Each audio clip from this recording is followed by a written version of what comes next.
Sir phone tapping వ్యవహారంలో మన టాలీవుడ్ నిర్మాత నవీన్ నిర్ణయని పేరు బయటకు రావడం జరిగింది సార్. అసలు ఈయన పేరు ఎందుకు బయటకు వచ్చింది? ఈయన ఎవరు ఇన్వాల్వ్ చేశారు? అసలు ఏం జరిగిందంటారు? ఫోన్ ట్యాపింగ్ కేసులో అనేక కోణాలు బయటకు వస్తున్నాయి. ఫస్ట్ ఏంటంటే ఫోన్ ట్యాపింగ్ అనేది ప్రతిపక్ష నాయకుల మీద చేశారనేది ఫస్ట్ వచ్చిన విషయం. అవును. అంటే రేవంత్ రెడ్డి మీద కావచ్చు, ఉత్తమ్ కుమార్ రెడ్డి మీద కావచ్చు, బట్టి కావచ్చు, పొంగులేటి కావచ్చు, ఇలాగా ప్రతిపక్ష కాంగ్రెస్లో ఉన్న ఇంపార్టెంట్ నాయకులు, అట్లాగే బీజేపీలో ఉన్న ఇంపార్టెంట్ నాయకులు వీళ్ళ మీద నిఘా పెట్టారు అనేది ఫస్ట్ వచ్చింది. దాని తర్వాత ఏమొచ్చింది, బీఆర్ఎస్లో ఉన్న నాయకుల మీద కూడా పెట్టారు. ఎందుకంటే కేసీఆర్ ఎవరిని నమ్మడు కాబట్టి వాళ్ళ మీద అంతా కూడా పెట్టారనేది వచ్చింది. దాని తర్వాత సినిమా హీరోయిన్ల మీద కొంతమంది సినిమా వాళ్ళ మీద పెట్టారు. ముఖ్యంగా సమంత విడిపోవడానికి కూడా ఫోన్ ట్యాపింగే కారణము. అటువంటి కొన్ని విషయాలు బయటకు వచ్చాయి. దాని తర్వాత రాధాకిషన్ రావు, అంతకుముందు ఆయన హైదరాబాద్ పోలీస్ ఫోర్స్లో ఉన్నాడు, టాస్క్ ఫోర్స్లో డీసీపీగా. సో ఆయన అరెస్ట్ అయినాక అనేక విషయాలు బయటకు వచ్చాయి. అవేంటంటే, ఒకటి ప్రత్యర్థుల ఫండ్ ట్రాన్స్ఫర్స్, అంటే డబ్బులు ఒక దగ్గర నుంచి ఇంకొక దగ్గర తీసుకుపోయే దాని మీద ఎక్కబెట్టి ఆ డబ్బులను పట్టుకున్నారని. సో అది కోమటిరెడ్డి వాళ్ళది కావచ్చు, రఘునందన్ రావుది కావచ్చు, ఇలాంటి వాళ్ళు కొంతమందిని పట్టుకున్నారు అనేది ఒకటి. రెండోది, బీఆర్ఎస్ పార్టీ డబ్బుల్ని ఈ పోలీస్ వెహికల్స్లోనే ట్రాన్స్ఫర్ చేశారనేది కూడా నెక్స్ట్ థింగ్. ఇదొక అంశం. మూడో అంశం, అన్నిటికంటే ఇంపార్టెంట్ అంశం ఏంటంటే, వీళ్ళు కొంతమంది హవాలాదారుల్ని, తర్వాత జ్యువెలరీ షాపు పెద్ద పెద్ద జ్యువెలరీ షాప్ ఓనర్స్ని, తర్వాత రియల్ ఎస్టేట్ వాళ్ళని, ఇలాంటి వ్యాపారస్తుల్ని వీళ్ళందరినీ బెదిరించి వాళ్ళ దగ్గర డబ్బులు లాగారు. హవాలా అనుకో అక్రమంగా జరుగుతుంది కాబట్టి దాంట్లో వీళ్ళ వాటా లాగారు. ఇదొక అంశం. మూడో అంశము, కొంతమందిని కిడ్నాప్ చేయడం. ఎవరు? ఈ batch Radhakrishna Rao task force kidnap చేయడం, బిజినెస్ పీపుల్ని ఒక బ్యాచ్ని కిడ్నాప్ చేసి ఇంకొకరికి మేలు చేసే విధంగా వాళ్ళ దగ్గర డాక్యుమెంట్స్ కానీ అవన్నీ రాయించుకోవడం. అది ల్యాండ్ విషయం కావచ్చు, లేకపోతే కంపెనీ సంబంధమైన విషయాలు కావచ్చు. ఇవన్నీ చేసి వీళ్ళు డబ్బులు వీళ్ళు లాగారు, కొంతమందికి మేలు జరిగే విధంగా బీఆర్ఎస్ ప్రభుత్వంలో చేశారు అన్న అంశాలు ఇప్పటివరకు మనకి బయటకు వచ్చాయన్నమాట. ఇప్పుడు లేటెస్ట్గా మైత్రి మూవీ మేకర్స్ ప్రైవేట్ లిమిటెడ్ వీళ్ళు చాలా సినిమాలు తీశారు. ఇందులో ఏంటంటే, దీంట్లో 2015లో దీన్ని స్టార్ట్ చేశారు. నవీన్ ఎర్నేని, యలమంచిలి రవిశంకర్, మోహన్ చెరుకురి, ఈ ముగ్గురు కలిసి దీన్ని స్టార్ట్ చేశారు. వీళ్ళల్లో మనకు తెలుసు నవీన్ ఎర్నేని వెరీ పాపులర్, ఆయన చాలాసార్లు కనిపిస్తుంటారు అన్నింటిలో. వీళ్ళు ఏంటంటే, శ్రీమంతుడు, జనతా గ్యారేజీ, రంగస్థలం, ఉప్పెన, పుష్పత రైజింగ్, సర్కార్ వారి పాట, వీరసింహారెడ్డి, వాల్తేరు వీరయ్య, ఉస్తాద్ భగత్ సింగ్, ఖుషి, ఇలాంటి సినిమాలన్నీ కూడా తీశారు. ఇప్పుడు పుష్ప రెండో భాగం తీస్తున్నారు. సో ఈయన ఇటు చిరంజీవి క్యాంప్కి ఫ్రెండ్ బాగా, ఇటు బాలకృష్ణ ఫ్రెండ్, పవన్ కళ్యాణ్కి ఫ్రెండ్, ఇటు మహేష్ బాబుకి, వీళ్ళందరికీ బాగా క్లోజు. సో ఈయన పేరు ఇప్పుడు సడన్గా వచ్చేసరికి ఒక్కసారిగా తెలుగు సినిమా ఇండస్ట్రీ షాక్ అయింది. మామూలుగా డ్రగ్స్ కేసులో తెలుగు సినిమా ఇండస్ట్రీలో అనేక మంది ఇన్వాల్వ్ అయ్యారు. ఇప్పుడు ఫోన్ ట్యాపింగ్లో కూడా ముందుగేమో హీరోయిన్ల విషయం వచ్చింది, ఇప్పుడేమో ప్రొడ్యూసర్ నవీన్ ఎర్నే అనే పేరు బయటకు వచ్చింది. ఈ కేసు ఏంటంటే, మళ్ళీ అగైన్ ఇది కూడా రాధాకృష్ణరావుకి లింకప్ అయిన కేసు. ఈ కేసులో జూబ్లీ హిల్స్లో మొన్న చెన్నుపాటి వేణుమాధవ్ అని ఒక వ్యాపారస్తుడు వచ్చి కేసు పెట్టాడు. ఆయన ఇచ్చిన కంప్లైంట్లో ఏముందంటే, 2015 ప్రాంతంలో 2018లో ఆయన్ను టాస్క్ ఫోర్స్ సిఐ గట్టుమల్లు ఇంకొంతమంది వచ్చి కిడ్నాప్ చేసి తీసుకెళ్లారు. ఒక దగ్గర పెట్టి ఆయన్ని బెదిరించి, సో నువ్వు మేము ఇప్పుడు నిన్ను రాధాకృష్ణరావు దగ్గరికి తీసుకెళ్తాం, ఆయన చెప్పినట్టు చేయకపోతే నిన్ను నకిలీ కరెన్సీ కేసులు పెట్టి ఇరికిస్తాం నిన్ను, కాబట్టి ఆయన చెప్పినట్టు నువ్వు వినాలి అని చెప్పి ఆయన అక్కడికి తీసుకెళ్లారని చెప్తున్నారు. రాధాకృష్ణరావు ఏం చేశాడంటే, కొన్ని డాక్యుమెంట్స్ ఇచ్చి, ఈ డాక్యుమెంట్స్ మీద సంతకాలు చేస్తే నేను వదిలేస్తానని చెప్పాడు. ఆ డాక్యుమెంట్స్ ఏంటంటే, ఈయనకు యాక్చువల్గా ఒక కంపెనీ ఉంది, క్రియా హెల్త్ కేర్ అనే కంపెనీ. ఆ కంపెనీ బాగా డెవలప్ అయ్యి షేర్లు, అది పబ్లిక్ లిమిటెడ్ కంపెనీ, షేర్లు బాగా పెరుగుతున్నాయి. దాంతో దాని మీద కొంతమంది కన్నేశారు. ముఖ్యంగా దాంట్లో ఉండే డైరెక్టర్లు కొంతమంది కన్నేసి ఆ షేర్లను బలవంతంగా తమ వైపు లాక్కోవాలని ట్రై చేసి రాధాకృష్ణరావుతో ప్లాన్ చేసి కిడ్నాప్ చేయించి తీసుకెళ్లారు. సో రాధాకృష్ణరావు ఇప్పుడు చెన్నుపాటి వేణుమాధవ్తో చెప్పిన డీల్ ఏంటంటే, నువ్వు 100 crore వర్త్ ఉన్న షేర్లను ఇవి పేర్లకు చెప్పిన వాళ్ళకందరికీ రాసిచ్చాయి, ఇంతంత వాటాల్లో. రాసికపోతే మాత్రం నేను కేసులు పెట్టి జైలుకి పంపిస్తే నువ్వు బయటికి రావు అన్న ఒక ఇది చేసి రాయించుకున్నారని. అందులో కొంతమంది పేర్లు కూడా, గోల్డ్ ఫిష్ CEO కూడా ఉన్నాడు దీంట్లో. గోల్డ్ ఫిష్ అనే కంపెనీ CEO చంద్రశేఖర్ కూడా ఉన్నాడు. అట్లాగే ఫిలిం ప్రొడ్యూసర్ నవీన్ ఎర్నేన్ కూడా ఉన్నాడు. వీళ్ళందరికీ నేను రాసిచ్చాల్సి వచ్చింది ఈ రాధాకృష్ణరావు. దాని తర్వాత ఈ గట్టుమల్లి కూడా నిన్ను ఇప్పుడు సేఫ్గా తీసుకెళ్ళి వదలాలంటే మాకు 10 లక్షలు ఇవ్వాలంటే 10 లక్షలు తెప్పించి ఇచ్చాడని చెప్తున్నాడు వాళ్ళు, గట్టుమల్లికి కూడా. అంటే ఇది ఎంత ఘోరమైన విషయాలు జరిగాయి అనే దానికి మనం చూడొచ్చు దీంట్లో. అంటే చాలాసార్లు పోలీసులు ఇలాగే చేస్తున్నారు. అయితే అప్పుడు ఏంటంటే ప్రతిపక్షాలు కూడా ఈ విషయాల్ని ఎక్కువగా బయటికి తీసుకురావు. అదేంటంటే ప్రతిపక్షాలు రాజకీయంగా మాత్రమే స్పందిస్తారు తప్ప ఈ విషయాలు ప్రతిపక్షాలకు కూడా వెళ్తాయి లేవనేది డౌట్. ఎందుకంటే ఇప్పుడు ఫర్ ఎగ్జాంపుల్ ఈ వేణుమాధవ్ ఆయన ఎక్కడ కూడా బయట ఇప్పటివరకు చెప్పలే. ఇప్పుడు రాధాకృష్ణరావు మీద ఒక్కొక్కటే బయటకు వస్తున్నాయి ఇలాంటి కేసులు. అతను చూడడానికి ఏదో లెక్చరర్ లాగా అలాగా కనిపిస్తున్నాడు అమాయకంగా అద్దాలు పెట్టుకొని, కానీ చాలా భయంకరమైన క్రైమ్స్ ఆయన చేసినట్టుగా ఇక్కడ ఆరోపణలు అయితే వస్తున్నాయి. సో ఆ ఫండ్ అంతా కూడా ఇప్పుడు రేవంత్ రెడ్డి చూసుకుంటున్నాడు. ఈ ఫండ్ రేవంత్ రెడ్డి ఆర్గనైజ్ చేసి కనీసం ఒక 2,000 కోట్లు కాంగ్రెస్ పార్టీకి ఇవ్వాలి. ఇస్తే ఈయన స్థానం ఇక్కడ సుస్థిరం అవుతుంది. అంత ఇవ్వాలంటే ఈయన ఏం చేయాలి? రియల్ ఎస్టేట్ వాళ్ళ దగ్గర ఇలాంటి డీల్స్ ఎక్కడెక్కడ జరుగున్నాయి ఇవన్నీ కనిపెట్టి దాంట్లో నుంచి మనీ రికవర్ చేసి తీసుకెళ్ళి ఇస్తే, ఫండ్ ఇస్తే కానీ ఆయనకు స్థానం సుస్థిరం కాదు. ఇక కాంగ్రెస్ పరిస్థితి చూస్తే కాంగ్రెస్ ప్రధానంగా ఇప్పటికి ఒక తెలంగాణలో, ఒక కర్ణాటకలో మాత్రమే వాళ్ళ గవర్నమెంట్స్ ఉన్నాయి. హిమాచల్ ప్రదేశ్లో కూడా ఎన్నికలు జరుగుతున్నాయి. కాబట్టి వాళ్ళకు ఉండేది మొత్తం భారతదేశంలో 2 రాష్ట్రాలు. ఈ 2 రాష్ట్రాల నుంచే ఫండ్ వెళ్ళాలి. ఈ 2 రాష్ట్రాల నుంచి ఫండ్ వెళ్ళాలంటే పెద్ద ఎత్తున రేవంత్ రెడ్డి ఫండ్ కలెక్ట్ చేయాలి. ఇది కేటీఆర్ చెప్తున్నది. ఇది వినడానికి లాజికల్గానే ఉంది. ఎందుకంటే మొన్నటి వరకు కూడా వాళ్ళ అకౌంట్స్ని కూడా ఐటీ డిపార్ట్మెంట్ స్పందింపజేసింది కాంగ్రెస్ పార్టీకి. సో ఫండ్స్ ఎలక్షన్ టైంలో ఫ్లో ఆగిపోతుంది కాంగ్రెస్ పార్టీకి. అందుకని ఫండ్స్ కావాలి. ఫండ్స్ కావాలన్నప్పుడు తమ రాష్ట్రాల్లో నుంచే ఫండ్ తీసుకోవాలి కదా. తమ రాష్ట్రాల్లో తీసుకోవాలో, తమ రాష్ట్రాల్లో ప్రభుత్వాలు ఎవరికైతే మేలు, ఏ ఇండస్ట్రియలిస్టులకైతే మేలు జరిగాయో వాళ్ళ నుంచే ఫండ్ తీసుకోవాల్సిన పరిస్థితి కాంగ్రెస్ పార్టీకి ఉంది. ఆ రకంగా రేవంత్ రెడ్డి దీన్ని ఫోన్ ట్యాపింగ్ కేసును కూడా తమ ఫండ్ ఆర్గనైజ్ చేయడం కోసమే ఉపయోగించుకుంటున్నాడు అనేది కేటీఆర్ ఆరోపిస్తున్నాడు. అది నిజమా కాదో తెలియదు, కానీ మనకు పాజిబుల్ అయితే పాజిబుల్. ఎందుకంటే ఆ ఛాన్సెస్ అయితే ఉన్నాయి. సో ఏదేమైనా కొత్తగా ఇప్పుడు మన చిరంజీవితో, బాలకృష్ణతో, పవన్ కళ్యాణ్తో, మహేష్ బాబుతో పనిచేసిన ప్రొడ్యూసర్ నవీన్ ఎర్నేని పేరు రావడం మాత్రం కొద్దిగా విచిత్రంగా ఉంది. ఆయన కూడా ఇలాంటివి చేస్తున్నాడా? అందుకే అగ్రెసివ్గా సినిమాలు తీయగలుగుతున్నాడా? ఈ మధ్య డిస్ట్రిబ్యూటర్గా కూడా మారాడు. సో ఇదైతే సంచలనంగానే ఉంది.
సార్ సల్మాన్ ఖాన్ ఇంట్లో ఉండగానే ఆ ఇంటి బయట నుంచి కొంతమంది దుండగులు ఆ ఇంటి మీదకి కాల్పులు జరిపారని చెప్పేసి వార్తలు రావడం చూస్తున్నాం సార్. అయితే సల్మాన్ ఖాన్ పైన ఎటువంటి దాడులు జరగడం ఇది కొత్తేమీ కాదు, ఎప్పటి నుంచి కూడా ఆయన పైన ఇటువంటి అటాక్స్ జరుగుతూనే వస్తున్నాయి.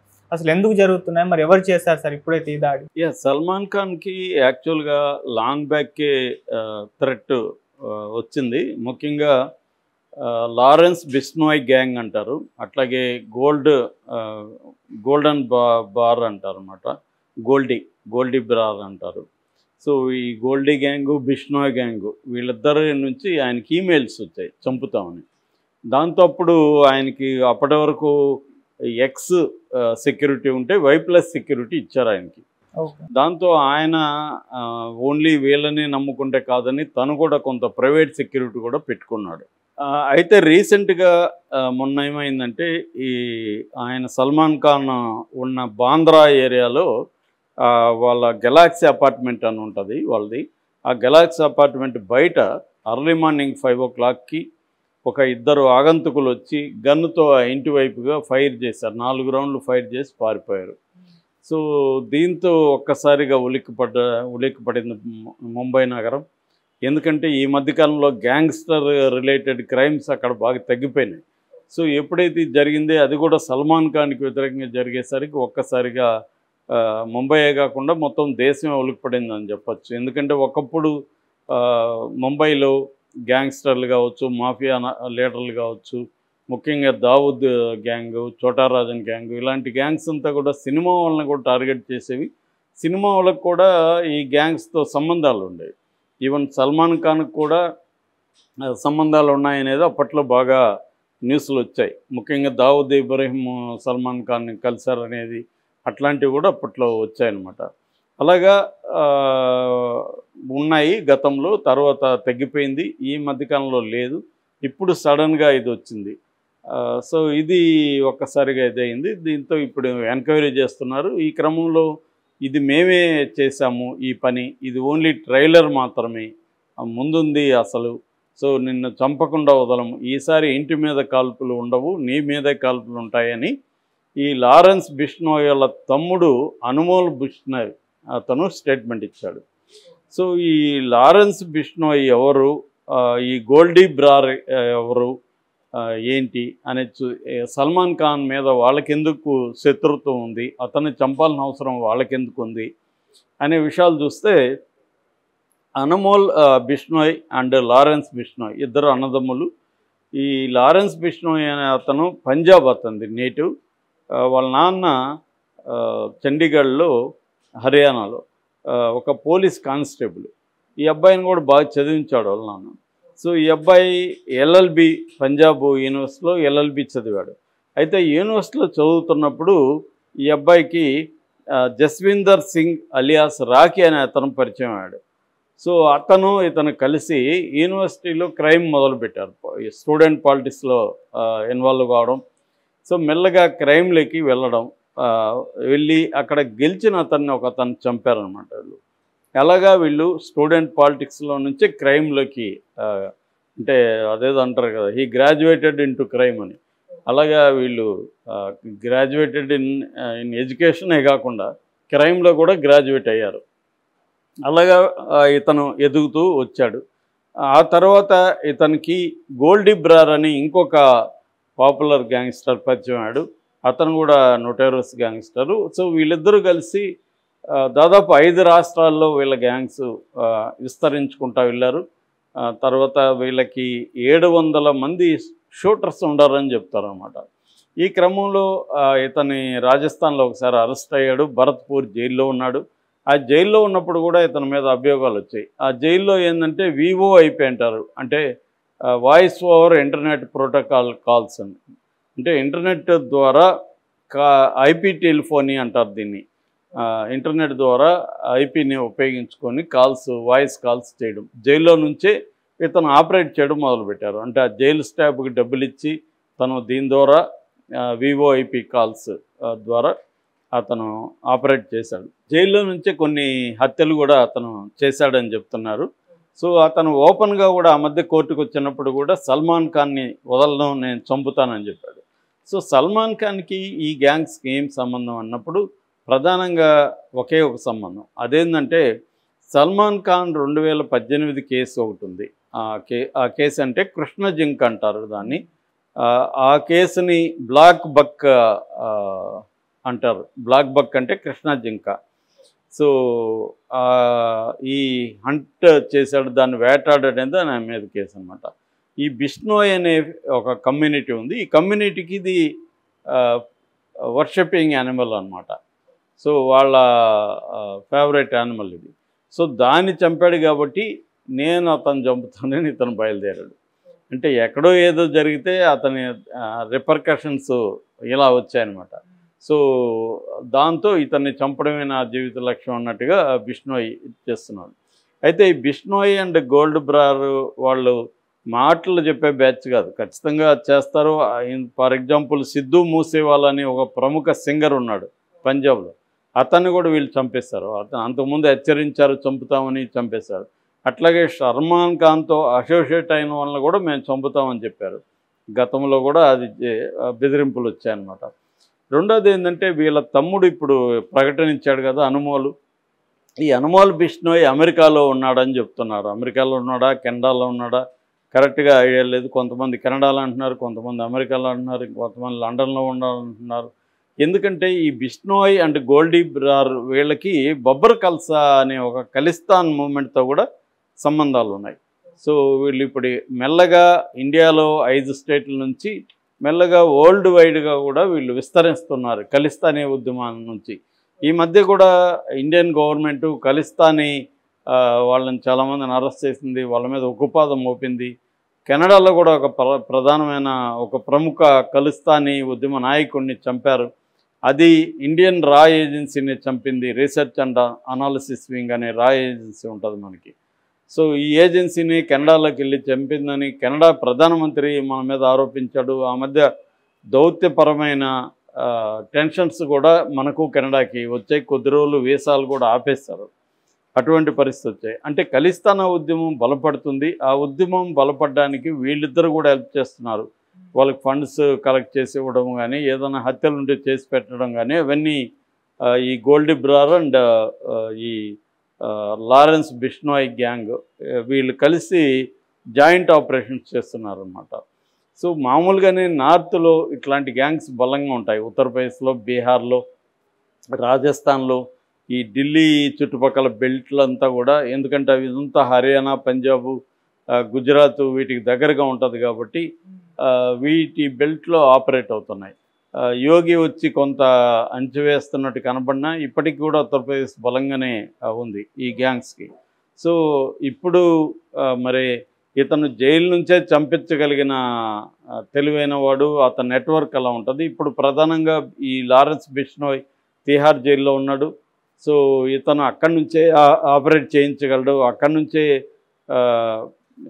ఇక్కడ వీళ్ళ మన సల్మాన్ ఖాన్ ఇంటి ముందు కాల్పులు జరిపించగలిగాడంటే సల్మాన్ ఖాన్ మీద అటాక్ చేయడం అనేది పెద్ద కష్టం కాదు.